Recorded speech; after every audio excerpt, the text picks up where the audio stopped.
Allez, encore une petite vidéo. Salut. Tuto de la casse. Là, le tuto, ça va être. euh, Par exemple, moi, puisque vous allez composer des sons là dernièrement, puisque ça vous inspire un peu les tutos, que vous avez déjà de l'inspiration de la quarantaine. Pour composer un tuto, enfin un pattern, ce que j'aime bien, moi, c'est de me faire une preset en fait. À chaque fois, je me fais niquer, je la prends et je compose dessus et j'enregistre par-dessus. Et en fait, après, je suis obligé de la refaire. Donc, essayez d'en faire une ou deux sauvegardes, voire trois, que vous mettez dans un coin. Alors, du coup, c'est par exemple au niveau du Trag Pad Velocity. Moi, je vous conseille, parce que là, ils sont en off. Du coup, à chaque fois que je vais appuyer sur les touches, ça va mettre le son assez fort. Et puis, ça fait. Donc, même quand je suis en train de jouer, si jamais je veux voir ce qu'il y a là en Trigger, ça fait de la merde. Par contre, si je me mets en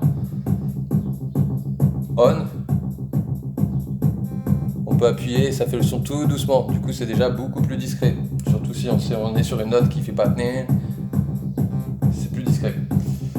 Ça évite d'avoir un son pérave. Mais quand on fait un son pérave, il vaut mieux le répéter plusieurs fois, parce que comme ça, au moins, on a l'impression que ça a été fait exprès. Du coup, au tout début, quand vous avez un pattern vide, il faudrait aller sur tous les endroits où vous voulez mettre votre rythmique en on. Moi, je laisse le kick. Bon, là, c'est pas, là, c'est autre chose. Je laisse en général mon kick en off parce que bah, comme ça, il tape tout le temps au même niveau et j'aime bien. Mais après, toute ma rythmique, je les mets en. Voilà, du coup, cela pareil. Et je fais ça sur chacune de mes touches au début.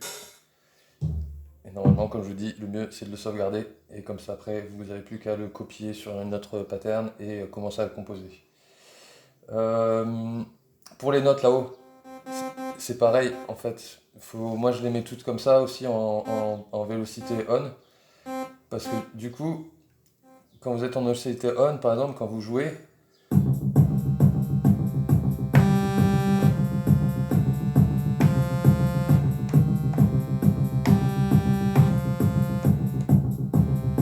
voilà. Bah, c'est de la grosse merde l'enchaînement, quoi qu'il y a un truc qui me rappelait quelque chose là. Mais voilà, en tout cas, faites ça. Et après, je vous conseille aussi, c'est d'essayer de trouver des réglages, par exemple avec le snare qui fait ça. Et ben, un pote en fait qui fait de la musique et qui donne des cours d'Ableton d'ailleurs, il me disait de mettre ce filtre-là, le HPF. Donc là, on l'entend plus. De monter. Et quand on commence à l'entendre qu'il est normal, c'est bon. Et après, on recule juste un petit cran et comme ça, il fait le même son que 100. Il fait le même son que 100, je vais l'enlever. Voilà, là, il n'y a pas de filtre, et là, il y a le filtre. Mais du coup, ça enlève quand même une partie, je suis à 42 en cutoff, ça enlève une partie des fréquences qui fait que du coup, ça les laisse pour les autres tonalités en fait. Là, notamment, c'est pour laisser des fréquences au kick, en enlevant ce genre de fréquences sur les snares, sur des claps qui n'ont pas besoin de fréquences de basse. Du coup, on lui donne que les aigus et les médiums qu'il a assez, et on lui donne pas toutes les basses qu'on n'entend pas de toute façon.